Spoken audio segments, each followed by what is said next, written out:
Hello and welcome to Pitt Beyond the Script alongside head coach Pat Narduzzi. I'm Rob King of AT&T Sportsnet. A really entertaining game in Happy Valley on Saturday. I want to take you back to the beginning because there was that weather delay. You're getting everybody charged up. It's a 100th meeting. Everybody's excited. How do you make sure that your team, and what's the timeline? When did you find out? How do you make sure your team's ready to go and doesn't peak too soon emotionally? Yeah, we went out for pregame, Rob, and you heard the warnings that you may have to close the game down. We may go in. You didn't know when it was going to happen. It went down right in the middle of our pregame warm-up, so we brought the kids in, to make sure they're safe, and then as a staff, we just got in the staff room to kind of mapped out, kind of keep the same routine that we normally do. You get 110,000 people in a game, and you can get fans, you can get some momentum going with the crowd. I thought there were several plays where momentum switched one way or the other. One of them I thought early in the game was the sack that Phil Campbell made.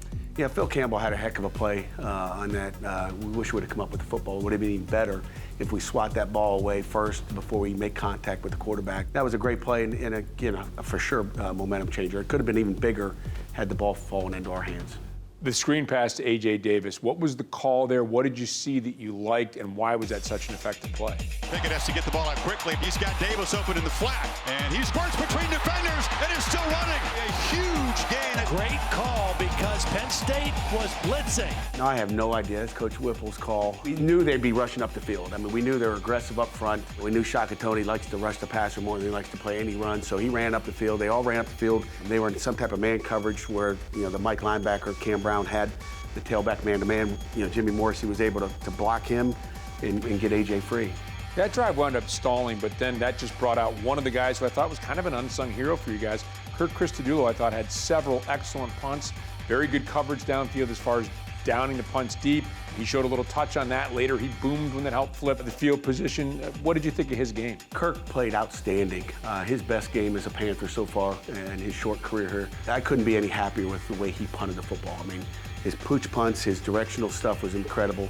We took their best player out of the game in the punt return game. I wanted to talk about Vincent Davis. Two things happened. First of all, he had a chip block. He's not a big guy. He had a chip block in which he wiped out two Penn State guys, and then he's able to finish off a drive with a strong touchdown run. Shotgun handoff, running to his left, down to the goal line, and into the end zone, and that is Vincent Davis. Yeah, it was a great move, a great jump cut that he had to get in the end zone, I think down on about the 3-yard line.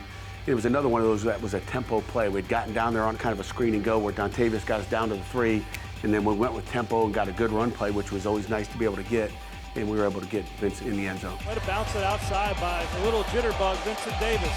Kenny Pickett, another outstanding performance. The first half, putting up great numbers. How have you seen Kenny maturing as a quarterback from week 1 now to week 3? Kenny's had all the talent in the world. It's a matter of just kind of taking it and molding it. And I really believe Mark Whipple has done an incredible job with him so far, like he's done with every quarterback I've been around. Would we have liked him to come out swinging in the opener? Yes. But it takes time with a new offense, and from your great days at the quarterback position.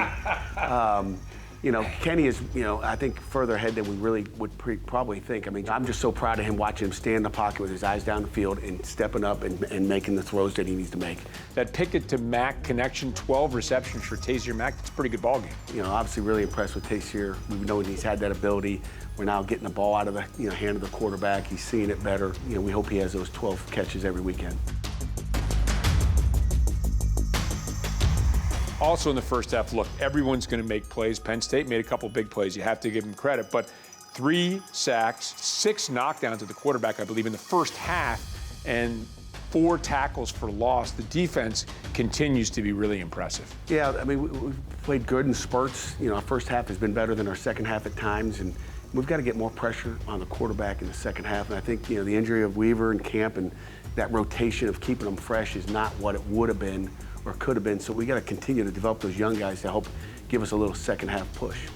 Well, we're going to wrap up the Penn State game. We're going to look forward to Central Florida, and also a lot to celebrate in that Central Florida game with some great Hall of Famers. We're going to be talking about that a little bit later on Pitt Beyond the Script.